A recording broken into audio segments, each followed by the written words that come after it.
各位弟兄姐妹平安，平安，大家午安，大家晚安。神是叫我们抬起头来的神，开口来赞美他的神。神是叫我们可以喜笑的神，可以叫我们安然睡着的神。我们一起起立来敬拜我们的上帝，好不好？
他的居所是何等的可爱，让我们能够进入在他的同在里面，让我们能够渴慕他永恒的爱，让我们能够见到他那个荣光。主，谢谢你，让我们在你的当中。万军耶和华。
们相遇。愿你的荣耀从天降下来，燃烧每颗爱慕你的心。愿你的荣耀从天降下来，充满着你，与我们相遇。愿你的荣耀从天降下来，燃烧每颗爱慕你的心。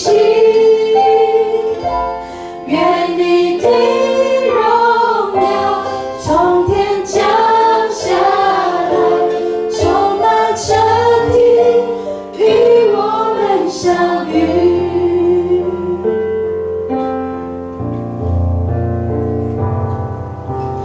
当你找到我，在生命十字路口，你靠近我，你拥抱我，从此你不放手。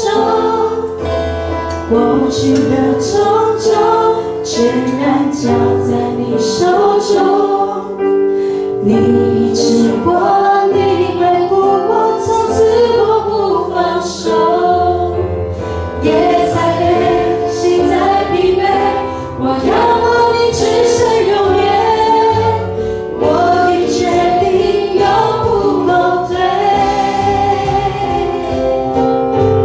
你作为何等柔美，你大能在我心间，我愿一生紧紧跟随。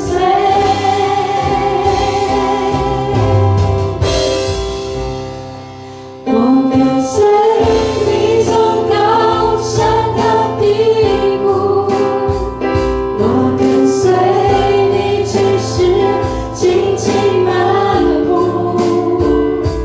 纵然面对挑战，也有眼泪感到疲惫，我要挣脱缠累，永远不后悔。在你翅膀底下，我的保护，你话语是我生命的坚固。你应许不摇动，至始至终永不落空。未来在你的手中，我不忘初衷。当你找到我。我们唱慢一点，然后我们更深来敬拜你，我们更深来敬拜你。当你找到我，在生命十字路口，你靠近我，你拥抱我，从此你不放手。过去的种种，全然交在你手中。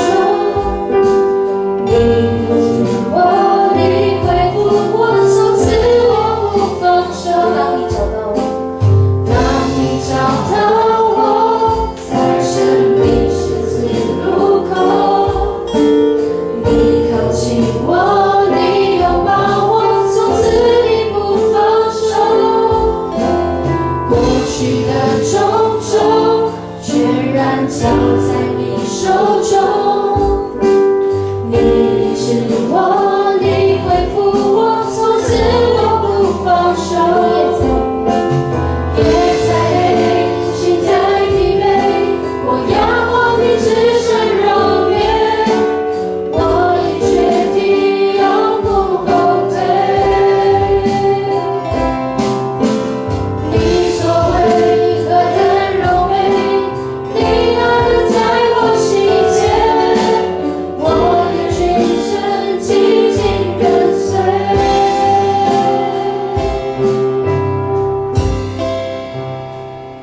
我跟随你从高山到低谷，我跟随你只是紧紧漫步。纵然面对挑战，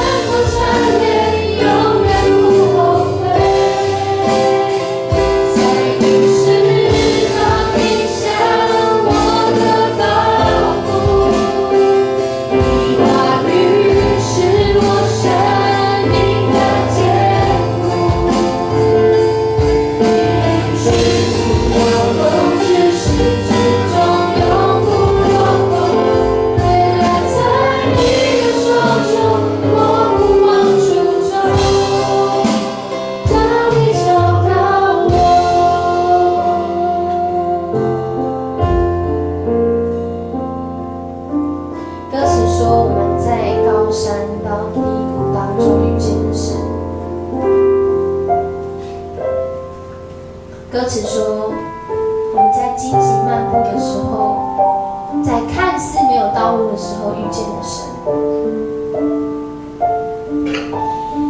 往往我们也在那里遇见了神。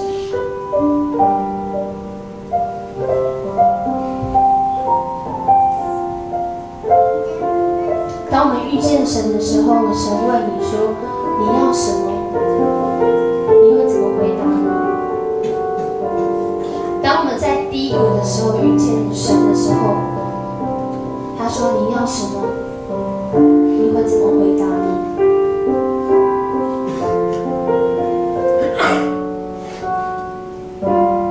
神造万物各按其时成为美好，然而自始至终，他的作为人不能测透。也因为在低谷中，在忙乱中，我们遇见了这位真实的主。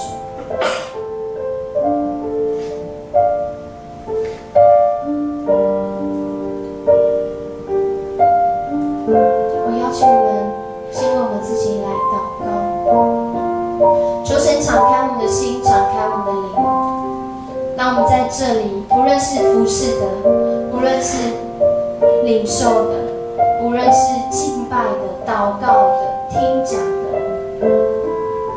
我们做的跟领受的都同得益处。我们为我们自己要在神的面前敞开心来领受，我们同声开口来祷告。今天让神对我们来说话，今天让神对我们来吹气，今天让神来对我们在低谷当中的我们来说话，在不明白当中来说话。我们同声开口来祷告。主耶稣，我们来到你的面前，主，我们来到你面前来祷告。主，你知道一切的心愿，主，你知道我们所说的话，你知道我们自己在经历什么。主啊，亲自向我们告诉你圣灵亲自来带领我们经历，带领我们遇见，带领我们领受从主来的话语。主啊，你亲自来向我们说话。主啊，带领我们。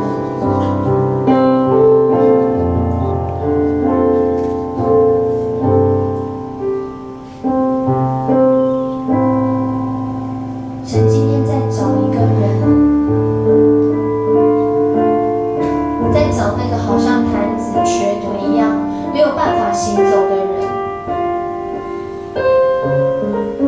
就是我心里愿意，肉体却软弱的那个人。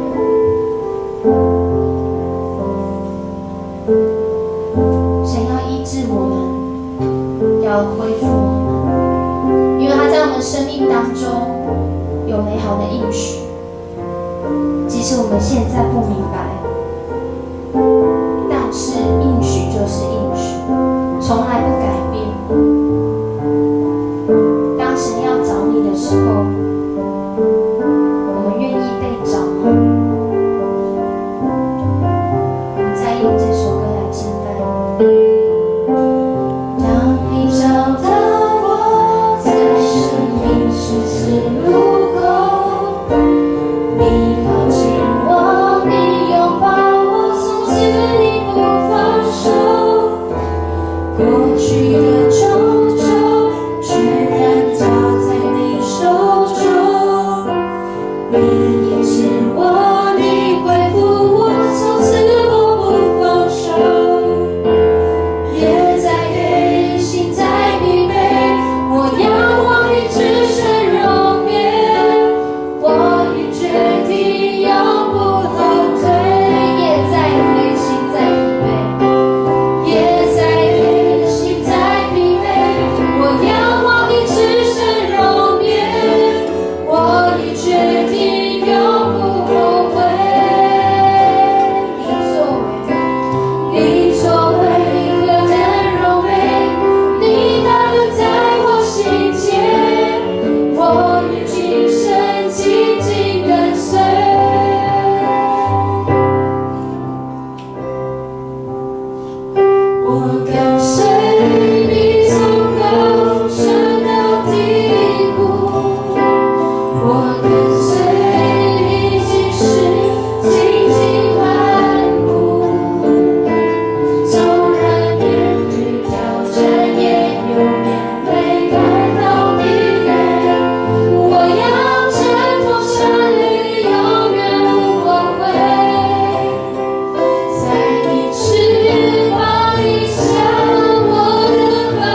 主耶稣，你在我们当中寻找失丧的人，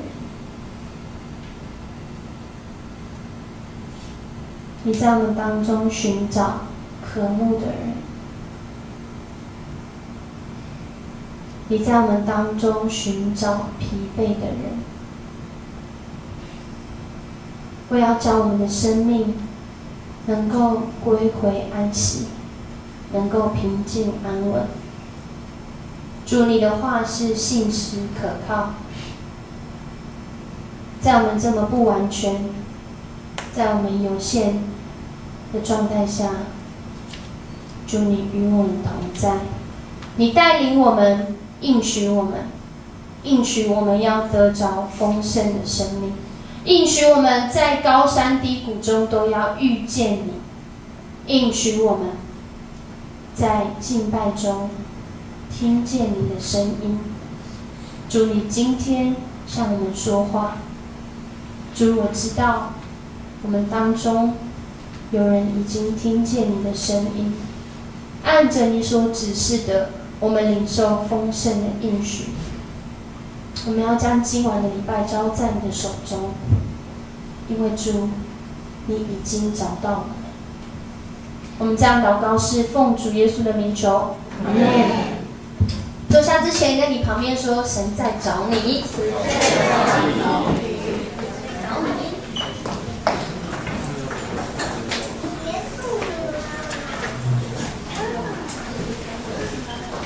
大家平安，大家平安。哇，这几天我们好像从秋天，好像那个，现在秋天不明显，现在只有夏天，然后冬天这样子。已经看到大家穿起外套了哦。好，那在我们当中有没有今天你第一次来的新朋友，或是你很久没有来，你想要被介绍的？有吗？有吗？有吗？感谢主带领我们每一次在敬拜当中，在礼拜当中要来经历他的恩典，经历他的作为。好，那我们现在呢要进入到报告的事项。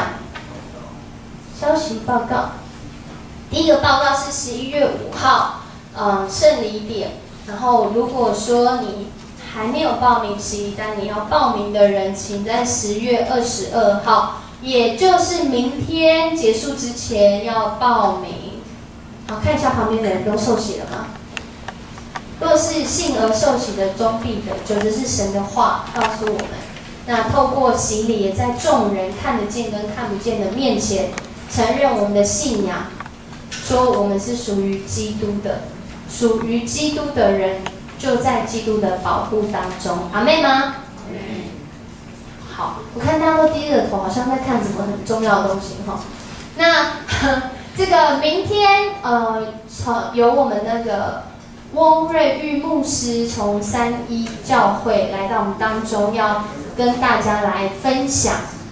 不只是下午这个时间，其实早上的时候就会在礼拜当中分享。所以如果你有明天有机会的话，就是其实我们可以做礼拜，然后下午也有这个核心同工的成长训练门训的生命。那一点就是应该是在401的地方，然后我们原来的社青年经读书会就是移到就是去参与这个门训的生命这个训练。然后第二个是今天晚上呢，就在礼拜小组结束之后，社青要开定期会。那已经有收到通知，如果社青你是明年的或者是今年的，你还没有收到通知的话，就赶快问那个佩杰，我们的会长，就是要赶快连接一下，因为我们今晚不是在教会开，是会出去开。那学青10月29号下午1点呢，也是在教会有这个团契的定期会，请大家好好珍惜，因为这个团契是末代团契，明年呢我们就会一起转型成小组。那在这个转型小组的期间呢，在我们当中，不论你的年纪怎么样，如果你愿意，我们就一起来成为小组的同工，我们就一起来成为小组的帮助。我们看到最近的新闻有很多的那个总理，现在那个年龄已经越来越年轻哦，有人跟我一样大，已经准备要在那个国家当总理，就是总统的意思啊。你们知道是谁吗？谁？知道他名字吗？不知道，就是准奥地利的总理。对，我们今天那个早上属灵家长的时候有玩一题，就是谐音题，然后你要猜出哪一个不是他原来的名字，这样。那我们看到有很多年轻的人，他们在年轻的时候把握机会，也在年轻的时候就能够影响世界哦。所以欢迎我们每一个青年，不要小看自己年轻，我们要在态度上面，我们要在生活上面就成为众人的见证，让人看见，从我们身上能够看见神的真理，能够看见神的福音。好，另外一个是总务组跟敬拜组在招募小帮手。那总务组陈汉呢，一直也在呼吁大家说，如果你对于这个爱餐，或是对于这些总务相关的事情你有兴趣，或者是你有想要有创意的来参与的话，你可以跟陈汉报名。那另外一个招待小组也是哦，我看到我们招待越来越年轻，然后也就是这样，男的帅，然后女的美这样子，然后就在门口。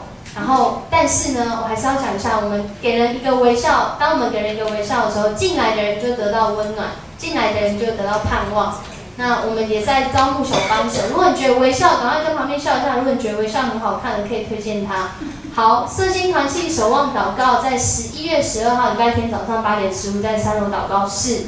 那详情请联络我们的会长跟我们的副会长佩姐跟佩青。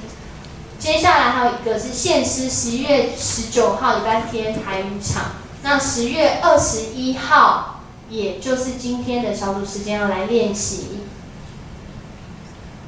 那另外一个是下礼拜，10月28号早上9点，属灵家长的装备课程第6次上课咯。所以如果你有报名，但是你没有参加，或者是你请假，请你一定要补上补课，然后要一起完成这个装备课程，让我们能够用实际的行动来支持我们的小组的建立，然后还有成长。好，10月22号，明天呢开始为期8周，每个主日9点401有从认识到服事的一系列课程。那由我们的教育组的组长全家林执事来带领。那如果你早上有时间的，就是可以邀请你一起来参与。那楼下我不知道那个楼下那个填报名，我不知道拿走了没。如果还有在那的话，你就可以报名，或者是你直接向全家林执事来报名。那个天气好像那个外面很冷，里面很热。前面有开冷气吗？可以看一下吗？好，那宣教组呢，迦南有圣诞2017，我们到10月28号之前，这个社团的报名就会截止。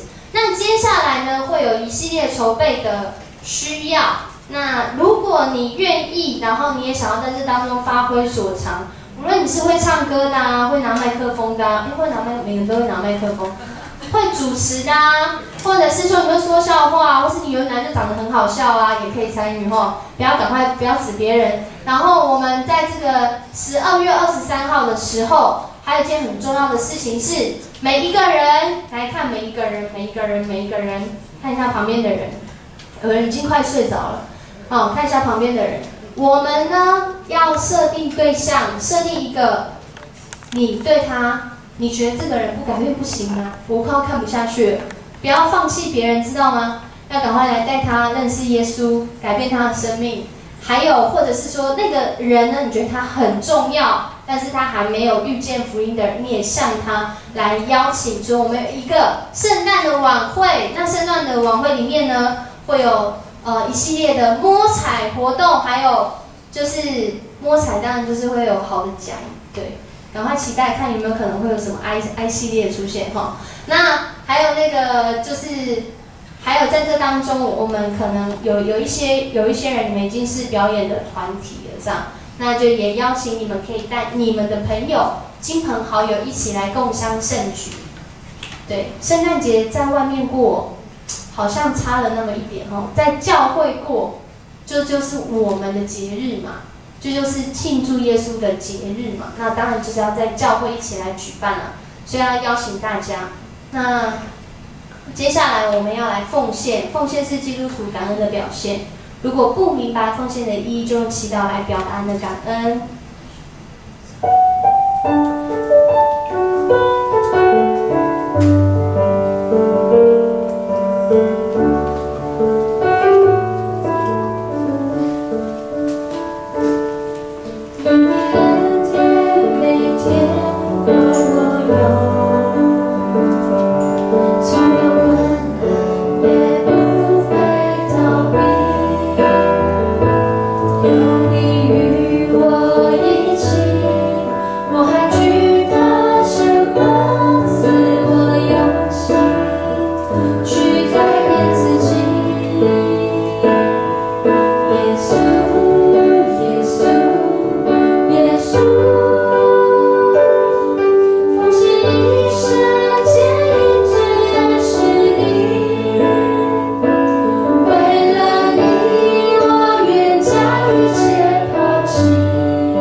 现在我们将金钱、时间、才能献给主，求主悦纳。祷告奉主耶稣的名求，阿门。请坐。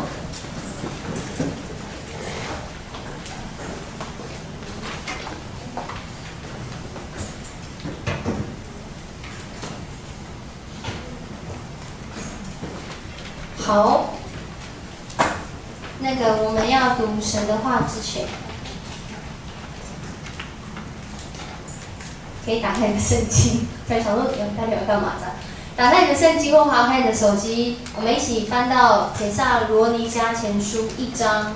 帖撒罗尼迦前书1章，在新约圣经这上面，如果你的版本是这个的话，你就直接翻到那个页数就会翻到。好，然后如果你已经翻好，或者是你没有带手机、没有圣经的话，就请你看荧幕。OK， 翻开就可以看我一下，我就知道我们预备好了，一起来读经哦。好，帖撒罗尼迦前书1章1到10节，我们一起来大声的恭读上帝的话，请。保罗、西拉、提摩太写信给帖撒罗尼迦在父神和主耶稣基督里的教会，愿恩惠平安归于你们。我们为你们众人常常感谢神，祷告的时候提到你们，在神我们的父面前不住的纪念你们因信心所做的功夫，因爱心所受的劳苦，因盼望我们主耶稣基督所存的忍耐。被神所爱的弟兄啊，我知道你们是蒙拣选的，因为我们的福音传到你们那里，不独在乎言语，也在乎全能和圣灵，并充足的信心。正如你们知道我们在你们那里为你们的缘故是怎样为人，并且你们在大难之中蒙了圣灵所赐的喜乐，领受真道，就效法我们，也效法了主。甚至你们做了马其顿和亚该亚所有信主之人的榜样。因为主的道从你们那里已经传扬出来，你们向神的信心不但在马其顿和亚该亚，就是在各处也都传开了。所以不用我们说什么话，因为他们自己已经报明我们是怎样进到你们那里，你们是怎样离弃偶像归向神，要服侍那又真又活的神，等候他儿子从天降临，就是他从死里复活的那位救我们脱离将来愤怒的耶稣。我们一起来祷告。主，我们是蒙你拣选儿女，在这里我们一起来领受从你所拣选的福音。主啊，因着你的拣选，我们能够同心合意的成为在教会当中的肢体，在生活当中彼此鼓励，彼此经历，一起来看见主你见证的肢体。主啊，求主你与我们同在，也打开我们的心，属灵的心窍，来领受主你的话。主啊，让我们有可听的耳，受教的心，看见主你在我们当中所做的工。我们这样祷告是奉主耶稣的名求，阿们。大家平安。平安。我刚刚一开始说，好像我们现在没有秋天，就是那个夏天跟冬天这样，所以我看到很多人那边开始穿外套，没有穿很用。这边室内虽然比较闷，但是我相信我们仍然就是有从圣灵来的气息来帮助我们来聆听神的话语。今天呢，我们要讲到的是蒙拣选的福音，帖撒罗尼迦前书啊，这个名字很特别哦。那同样呢，10月我们一直在这个主题里面在讲到同心服事。哇，想到同心服事，想说好像这跟主题好像有点不知道他们在讲什么，有什么关联？到底在说些什么呢？如果我们用这个图来看的时候，我们就会看到，你觉得这上面的人他们在做什么？你觉得在这上面的人可能是一些什么样的人？每个西装笔挺，好像是在穿，要去上班，上班族，好像在看一些什么事情。那么他们脚踩的是什么？一块一块的拼图。是拼图没错吧？应该看得出来是拼图哈。我们荧幕还没有坏到那个程度。好，那我们看到这些拼图会想到什么呢？在同心服事当中，我们每一个人就好像是一块一块一块一块一块一块的拼图。那这一块一块一块一块的拼图，就很像今天传道去参加在下午的告别礼拜。有一个弟兄，他今年是75岁，是虚岁了。他因为癌症的关系，他最后离开了。那在离开之后，我们在教会当中都会知道说，会去到他们家有安慰的礼拜啊。那在这个人他要离开的时候，会有入殓礼拜，还会有什么礼拜？火化礼拜。那到教会可能会有什么礼拜？最后一个告别礼拜，再把他送去到那个以后要去纪念他的地点之前，我们在教会会有一个告别礼拜。那为什么要有告别礼拜？走了就走了，就走了啊。为什么还要一个告别礼拜？告别在世上的人，也告别他们即将要到神那里去。告别礼拜在今天呢，传道很感动，是在念那个故人阅历的时候，今天是一位长老念的，他跟这个过世的弟兄很熟，他就讲到很激动的时候，他落泪。他说：“原来我不知道，我一直拿到这一本告别礼拜的程序表，我才知道他曾经做了这么美好的事情。”有时候我们就很像这拼图当中那个拼起来的部分，好像一幕幕就让我们看见，哇，这是我们曾经一起做的工作，我们曾经一起祷告，我们曾经一起敬拜，我们曾经一起，无论是在外在内的活动，无论是在短宣队、夏令营、献诗、各种守望祷告，我们好像就像刚刚那个拼图一样，那一群中间的人。但是不止如此，刚刚那个拼图，如果你有看见的话，再退回去。你有看见的话，其实有一些是在旁边，好像还没有拼上去，但是它就是有它的位置。今天的经文，保罗来到了帖撒罗尼迦教会。这个教会是一个外邦人聚集的教会。这个教会不同于可能他在之前的教会里面，有一群犹太人，有一群外邦人，他们一起信了耶稣之后，就聚集在一起服侍，聚集在一起敬拜神。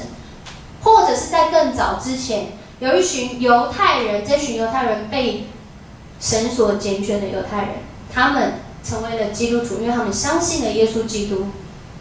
哇！不一样，完全不一样。这群犹太人跟这群外邦人，外邦人跟犹太人最大的差别是什么？谁讲的？得分。最大的差别就是他们有没有割礼。当时的犹太人因着有没有割礼，就成为一个议题啊。整个那个使徒行传一开始就有在辩论这个议题。到了彼得的时候，他领受那个异象，神告诉他，凡洁净的、不洁净的，你都可以拿起来吃。他这时候才晓得，原来神并没有去分别，你是犹太人才能够领受这个福音，你是希腊人就不能，你是罗马人就不能。到了这个帖撒罗尼迦教会的时候，已经外邦人已经就像现在坐在这里。外邦人已经是主流了，反而今天我们来看以色列的时候，犹太人他们反而不相信耶稣基督。在这个帖撒罗尼迦教会里面呢，一开始保罗就告诉他们，这一群基督徒，就像我现在在按这个图片，你看，其实只有拿一点点，要不然根本按不完。就一个整个讲到就专门按这个那个我们所经历的照片就够了。他说到啊，我们一起来读好吗？在神我们的父面前，不住的纪念你们因信心所做的功夫，因爱心所受的劳苦，因盼望我们主耶稣基督所存的忍耐。被神所爱的弟兄啊，我知道你们是蒙拣选的。很多的时候，我们来到教会，像我刚刚已经放了一系列照片，你现在还觉得你是被拣选的吗？你现在还觉得你的信仰跟你当初信主的时候一样火热吗？你现在还觉得神啊，你呼召我要去这个服事，我就直接愿意去，不问原因，不问为什么，不问他背后到底要我做什么。神啊，你呼召我就去。我们仍然如此吗？保罗一开始帖撒罗尼迦前书就在为这一群弟兄姐妹感谢神，因为啊，他们不住的在神的面前用信心来服侍，用爱心受到一些的劳苦。简单的讲，就是为了爱忍耐啊。其实在这当中呢，我想我们有很多人都明白什么叫为爱忍耐。在我们当中，淑慧姐应该是更知道的。这群少家的人刚去少家的时候，每一次看到那个张牧师，就是张继牧师，他在分享的时候，我都会觉得很感动。哇，原来以前淑慧姐还曾经要被设计陷害，但如今我们看到完全不同的翻转。因着有信心所做的功夫，有爱心所做的劳苦，有盼望我们主耶稣基督所存的忍耐，我们看见了他们就在这当中去经历了那翻转的工作。什么是信心的工作啊？信心的工作很多时候跟我们原来自己知道要做的工作有点不太一样，就是那个我可能现在还不知道未来会怎么样，但我现在因着我有信心，神你带领我，我也愿意去做，然后我就去经历神。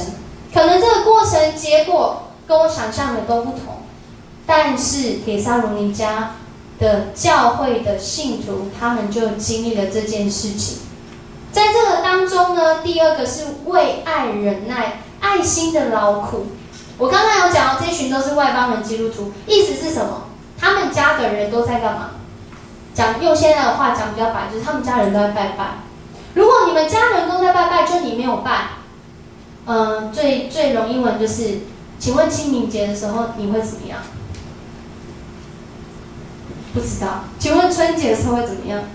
有些人家庭是初一15，初二16，因为可能他从商啊，因为他可能他们家庭有一些特别的习惯啊，那些时间的时候我们会怎么样？哇，为了爱的缘故，我要拜吗？为了爱的缘故，我不拜吗？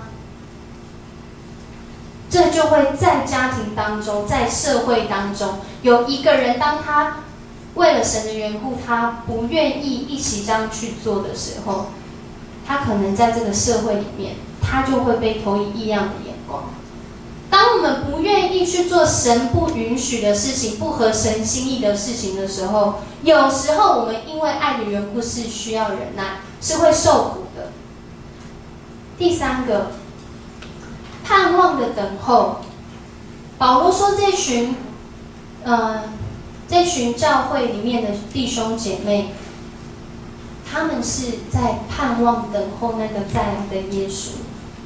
因为耶稣再来的时候啊，这边有说到，耶稣再来的时候，因盼望我们主耶稣基督所存的忍耐。然后我们经文就会看到，耶稣再来的时候，那是什么样的时候？有人说启示录说到是一些新天新地，有人说会有火，会有什么什么，会有火湖，会有什么什么，会有审判。盼望的等候，当时的这些教会的弟兄姐妹在等候神耶稣他再来，而且他再来的时候会有审判。审判，我相信有些人认为这是一件很可怕的事情。可是如果我们回到审判的那个原文的话，我们会发现，审判其实就是简单讲，就是神照着你所做的回应你。所以我们在审判的面前，若我合神的心意，若我在世上的时候，每一天就很像纪录片啊，你所做过的好的、不好的，这个定义是神的定义啊。好的不好的就在他面前放映，就按着这样，你就被回应。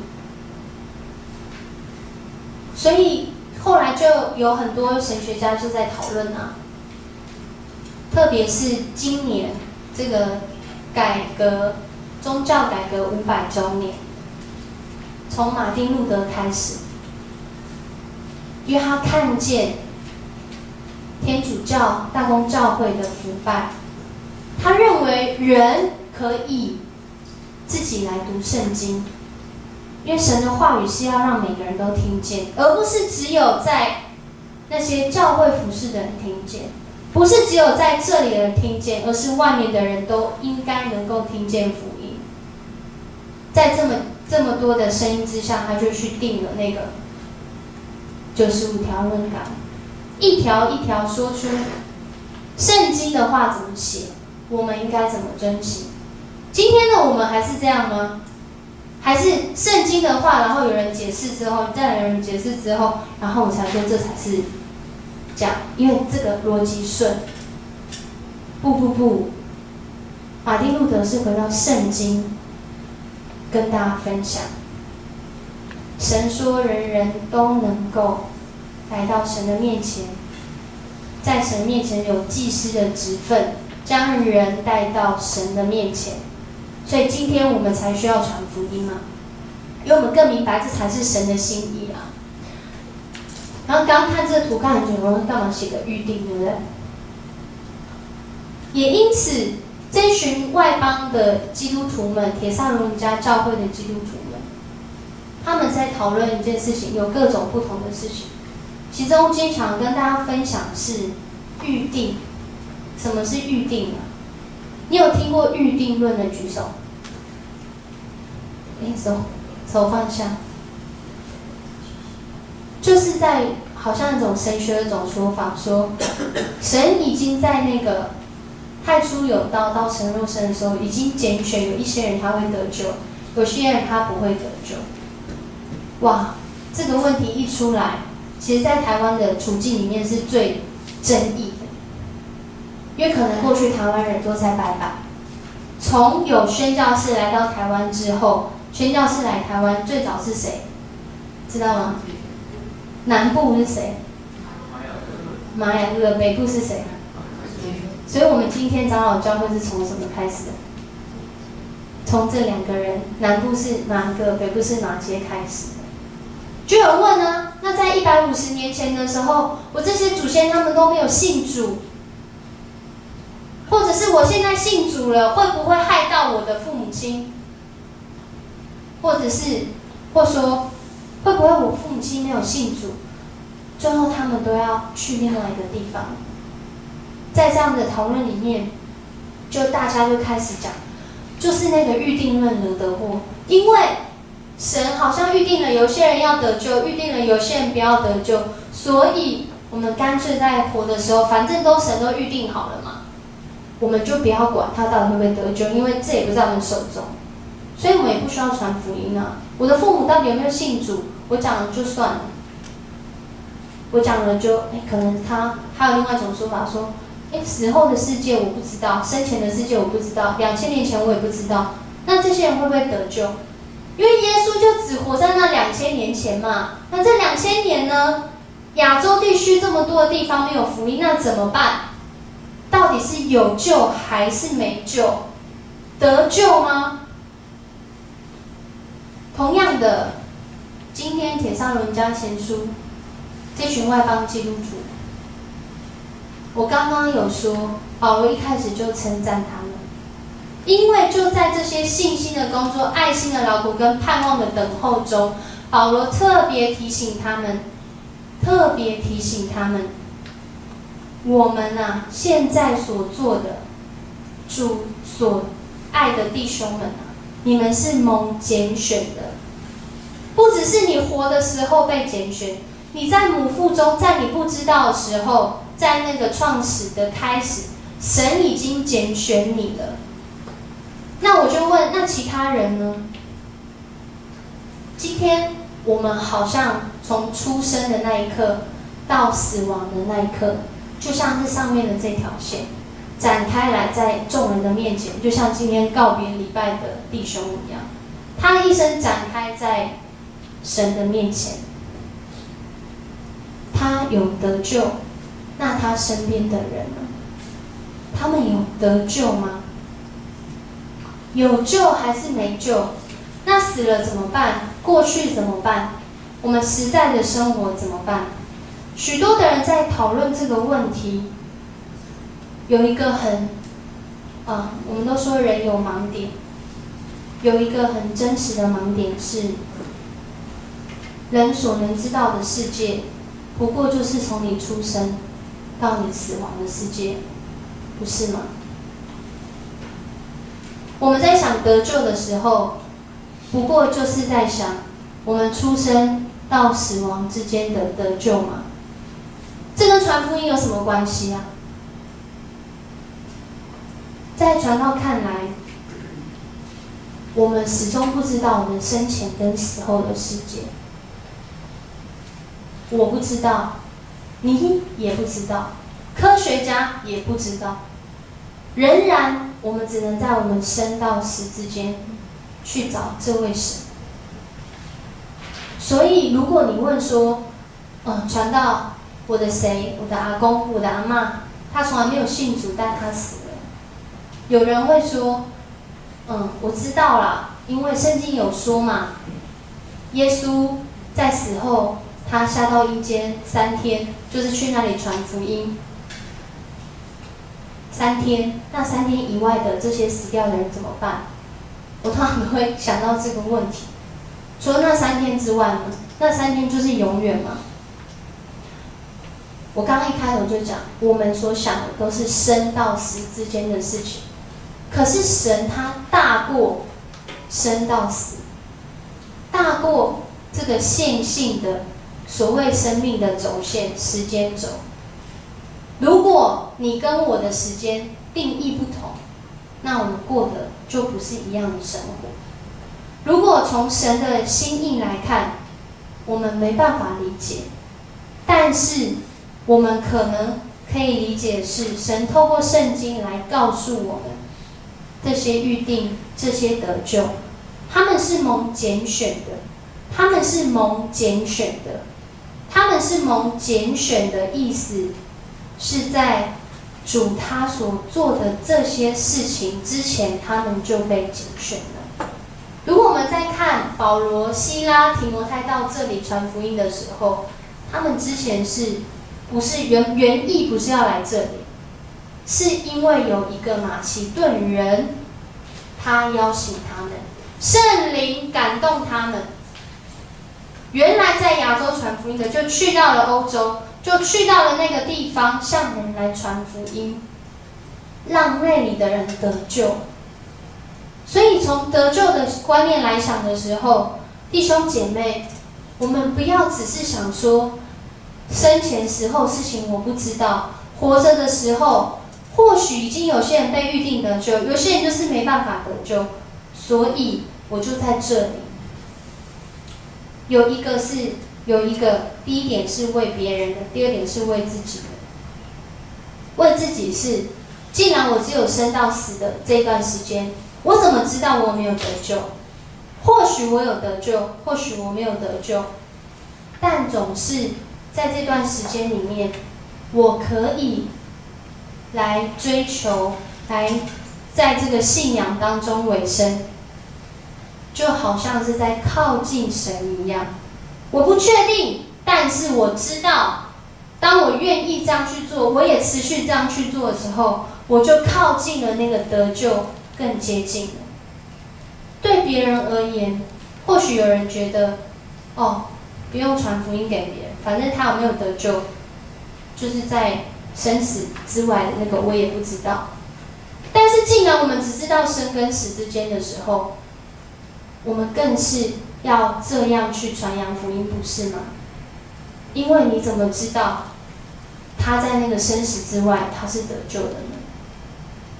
所以在我们当中的弟兄姐妹，还有就是我们当中的青年们，如果我们家里的人他还没有去遇见这个信仰，或者是说你本身对于这个信仰有很多的疑惑，我要邀请你，我们就是要大胆的去面对挑战，而且要去经历。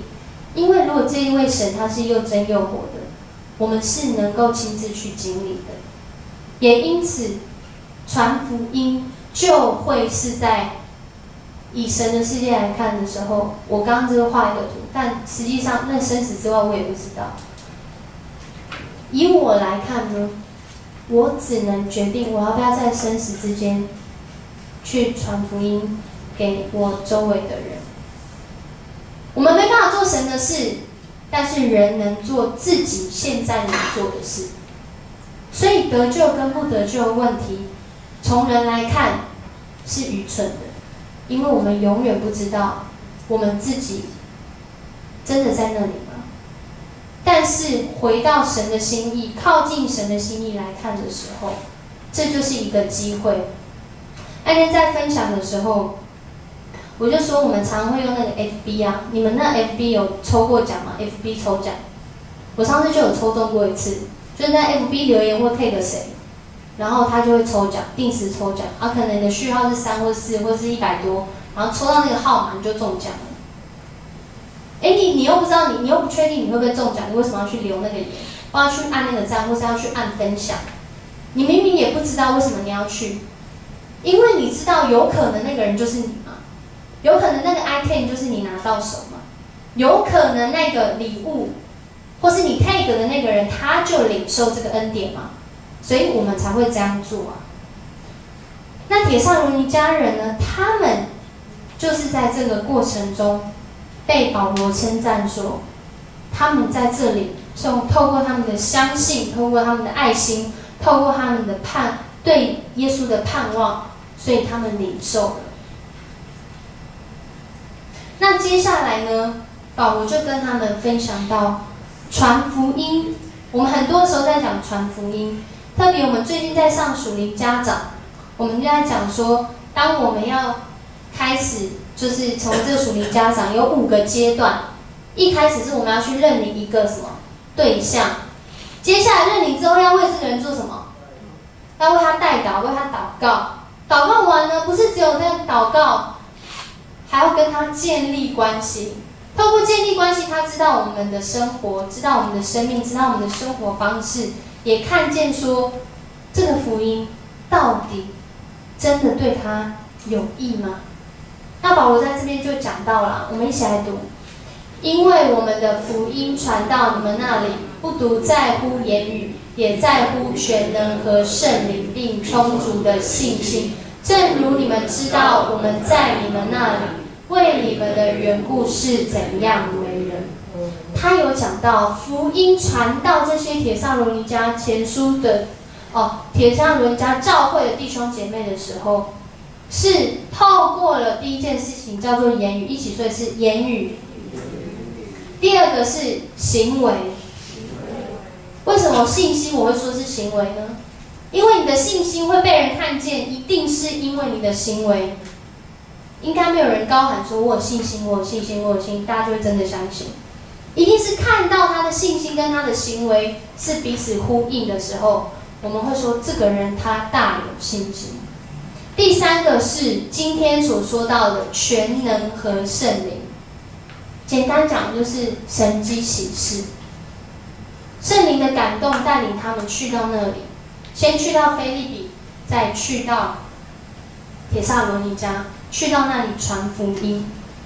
传福音的方式有很多种，但是我们看到最基本的，其实神他每次做事都是有原则。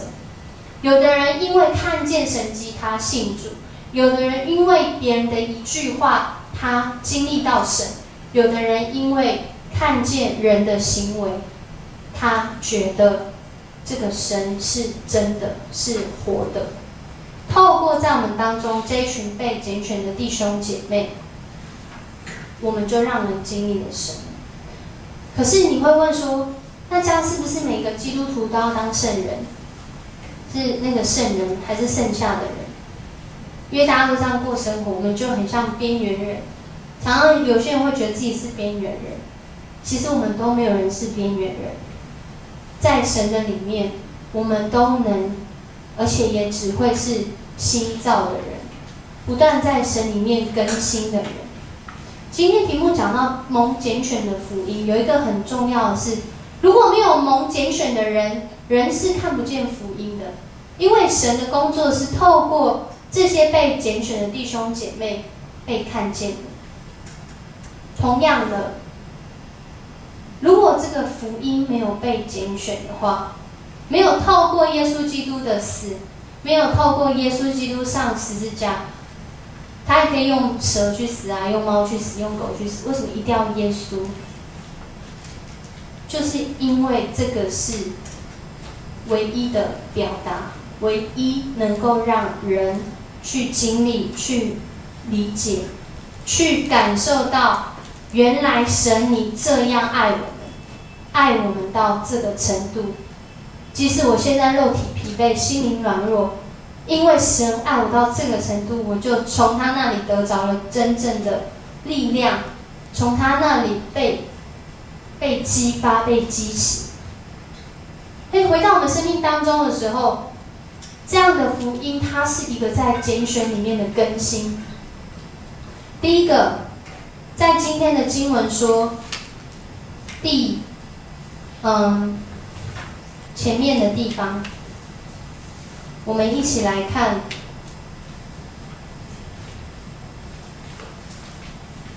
我们一起来看第9节。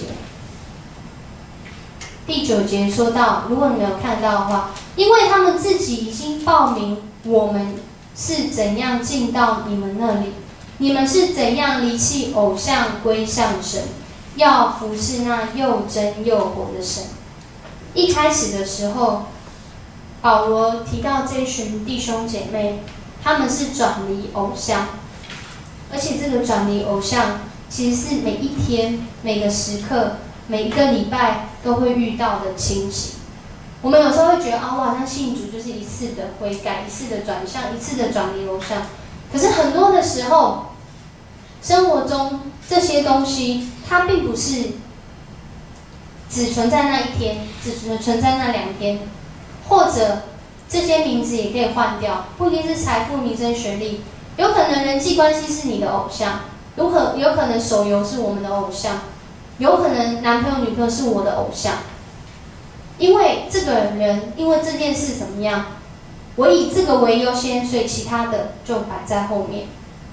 第一个事情就是要我们要先转离，而且很多的时候，我们转离的过程中，我们身边的这些人事物也会跟着我们一起归向神。帖撒罗尼迦的人，他们第一件事情被保罗所称赞的就是他们转离偶像。接着呢，他们服侍众人，学像耶稣一样。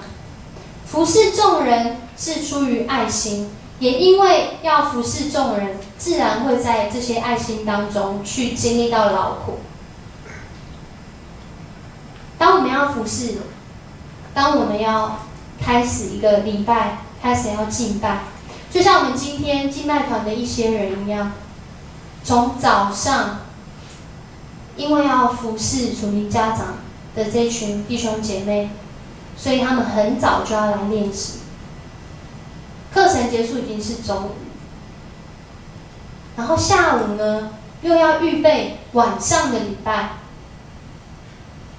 这过程中4点我们又有一个聚集，就这样一整天下来到现在，服侍众人是会付上代价的。但也因为这样，所以下面的人，就像我们现在的人，不管你现在是醒着、睡着，你是滑着手机看着什么东西，或是你很专业的听讲，你都是因着有人愿意付上代价，所以我们坐在这里。保罗鼓励他们，其实还有一个目的是，当他们这样做的时候，透过他们的见证，许多的人也开始跟进，也开始跟着这样做。在第8节的地方说到，因为主的道从你们那里已经传扬出来，你们向主的信心不但在马其顿和亚该亚，就是在各处也都传开了，所以不用我们说什么话。当我们要传福音之前，当我们要服侍众人之前，我常常说，不要小看我们的服侍，因为可能你不知道，但是你不知道外面的人，我说你不知道外面的人其实也看到你的服侍，只是人没有说出来而已。透过我们愿意做的心，神就使我们成为祝福的管道来祝福别人。我上个礼拜有讲，我说一个微笑，一个打招呼，一个对话，可以使人从那个黑暗中远离，可以靠近神。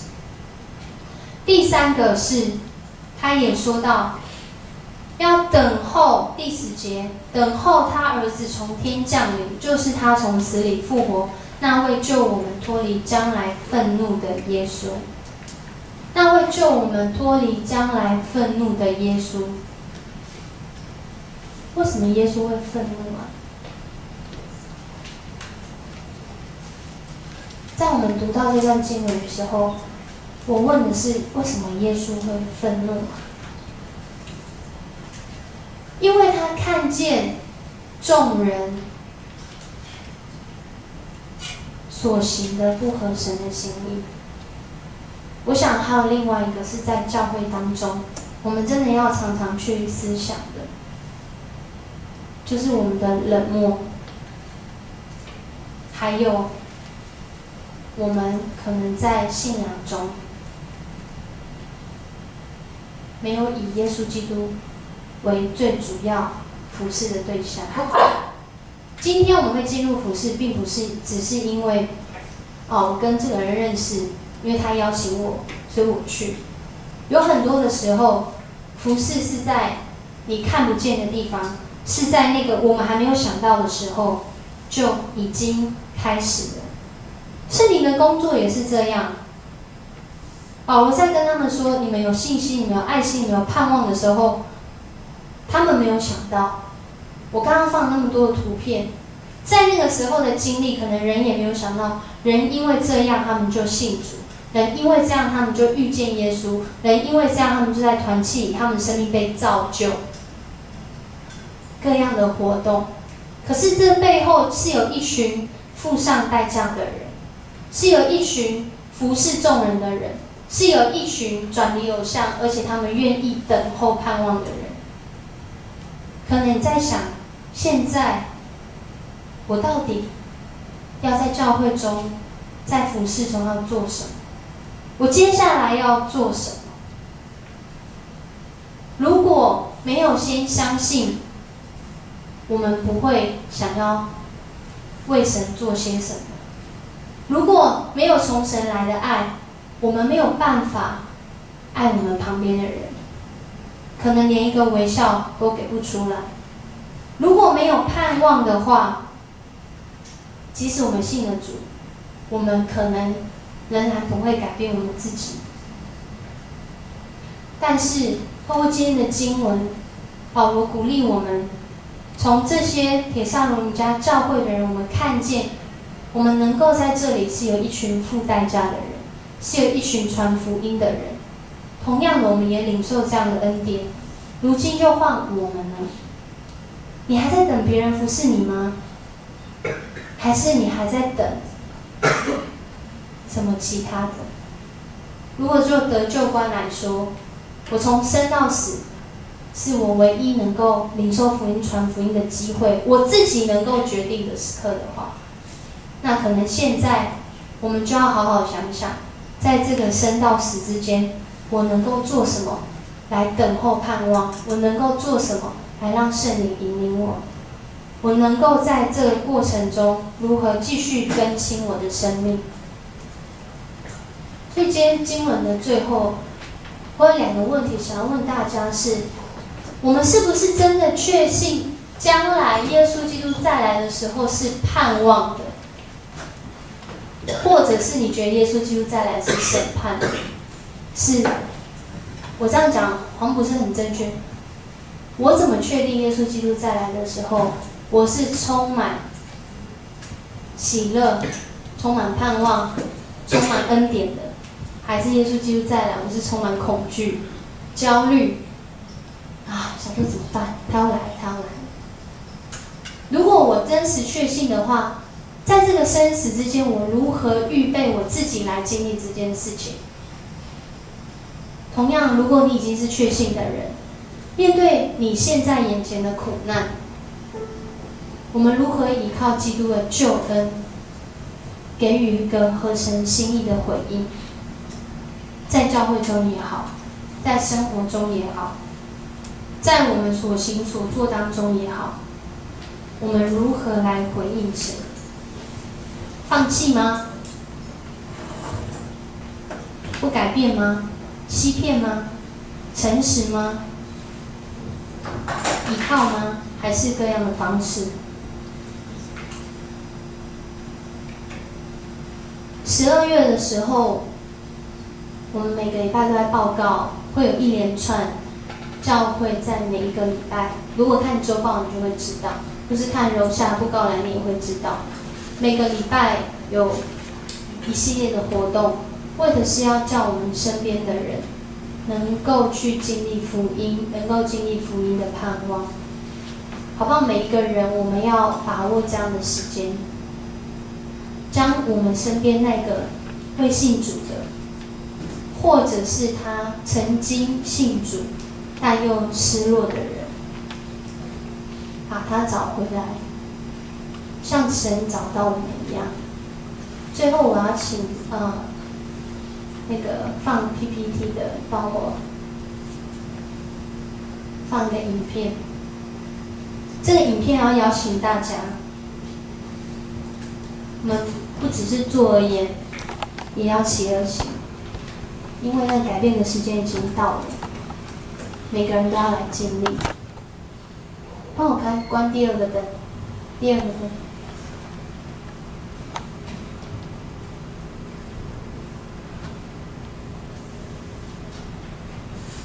我们一起来看。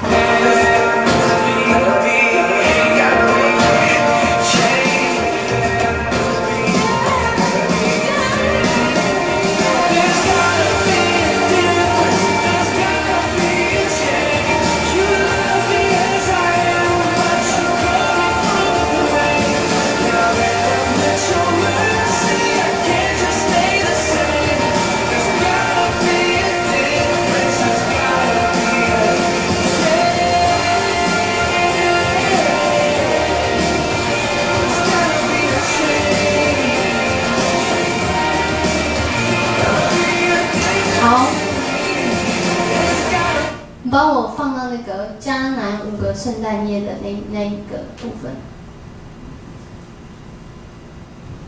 刚刚已经过了。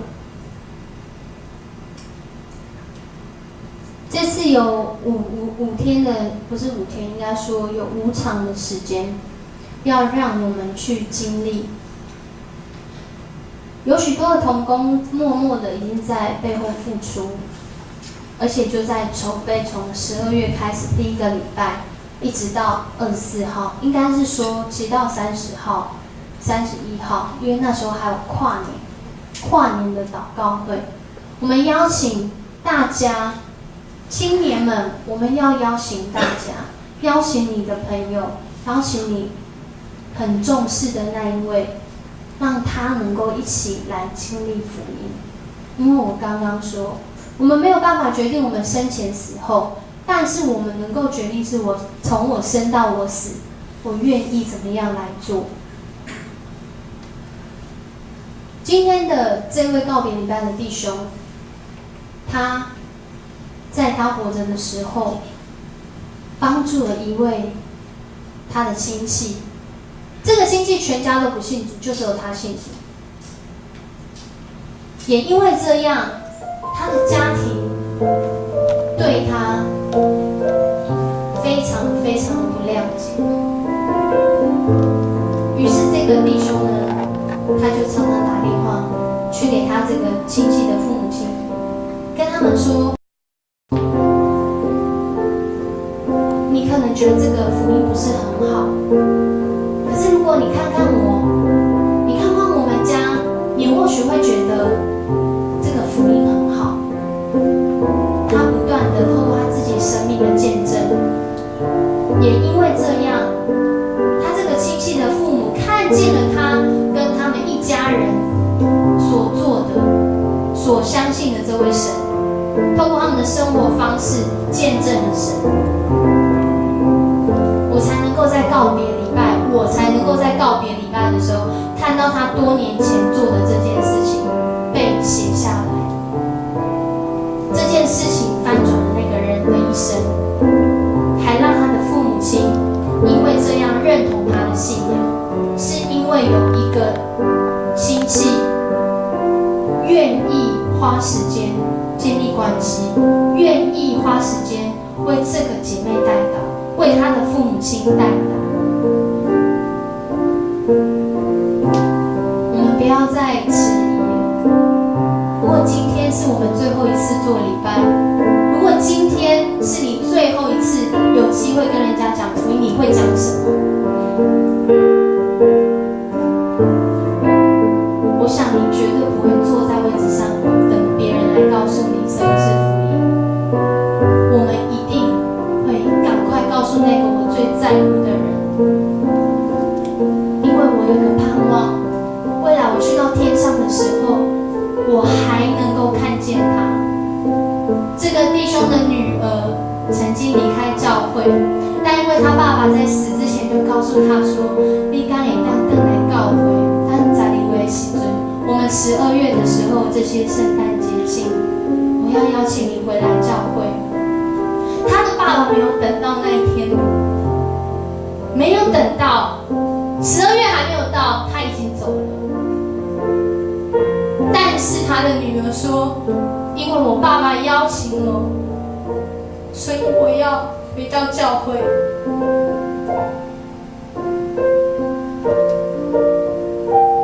他爸爸确信他问要在天上。如果我们确信，是不是我们的手可以伸出来，再拉一个人呢？这是我们的机会，也愿我们得着这样的机会。我们一起起立来回应神。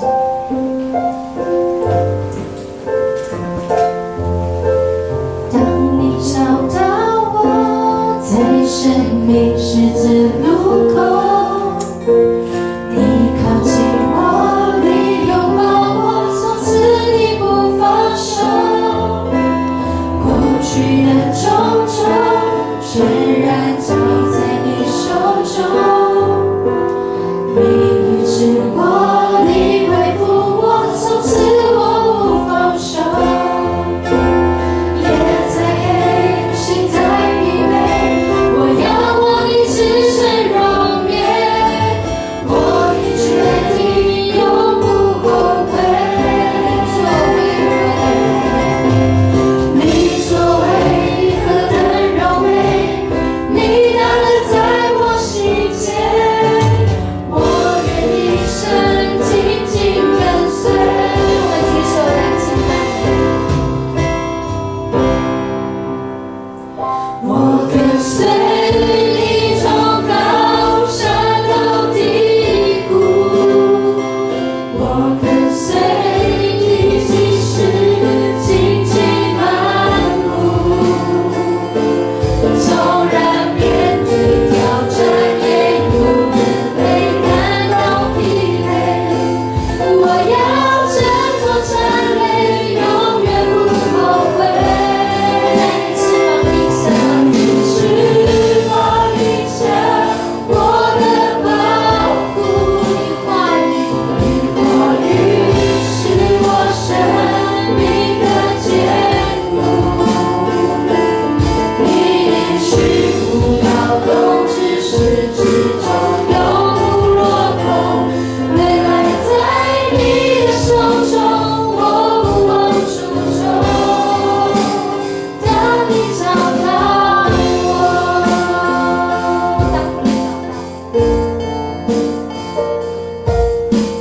当你找到我，在生命十字路口，你靠近我，你拥抱我，从此你不放手。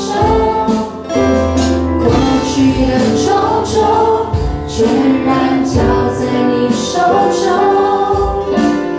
你医治我，你恢复我，从此我不放手。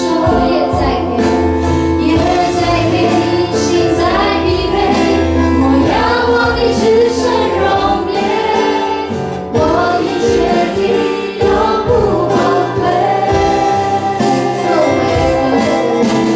你作为何等柔美，你大能在我心间，我愿一生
神一直在你生命中做那医治恢复的工作，或者是你渴慕，我还邀请你要为你自己来祷告。如果你是那个在传道刚刚讲这篇道的时候，你心里一直想到那一个人，就是那一个人，就是那一个你对他还有负担的人，我也要邀请你，就是为那个人来祷告。你已经在设定对象，你已经在带祷，好不好？我们就要来为接下来我们要一连串的这些福音的行动来祷告，求神放下那样子的人在我们当中。如果你说主我还没预备好，就求神来先恢复你的心，就先恢复你起初爱神的心，恢复你经历到这福音的时候，你心里面那样的感动。如果你已经是预备好，你已经领受了，就请你为你心里面想到的那个人来祷告。当然，如果你两个都有，你就是开声来祷告。我们求圣灵来引领我们，我们就是在等候盼望，用祷告成为我们的行动，用我们的生活成为我们的行动。我们一起同声开口来祷告。主耶稣，我们来到你的面前，主啊，你亲自带领我们。主，你知道孩子的心里面所想的。主啊，你渴慕人来得救，不愿意一人沉沦在你的面前。主啊，求主你来帮助我，求主你来帮助我，求主你来帮助我，求主你来帮助我们。让我们在这个过程中，让我们在这段过程中，也是在预备我们自己，预备我们自己，也在代祷中来纪念那个需要福音的人。主啊，你知道有许多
主，当你找到我，我的生命不再一样。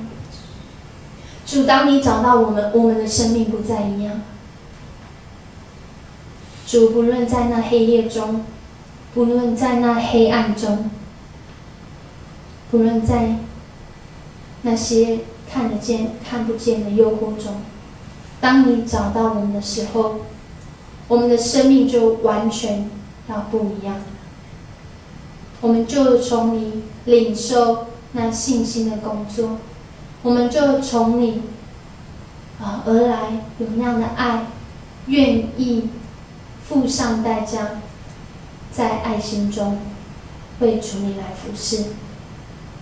我们就愿意在我们生活中等候圣灵的工作，持续的将主你的福音借由愿意的儿女传扬出去。主，这若是我们最后一次的机会，主就恳求你赏赐这个机会给我们，让我们能够成为众人的祝福。我们向你献上感谢，祷告是奉靠得胜又复活的主的名求，阿们。结束的时候，今天礼拜到这里结束的时候呢，找5个人，你跟他说，愿你身边的朋友能够听见福音。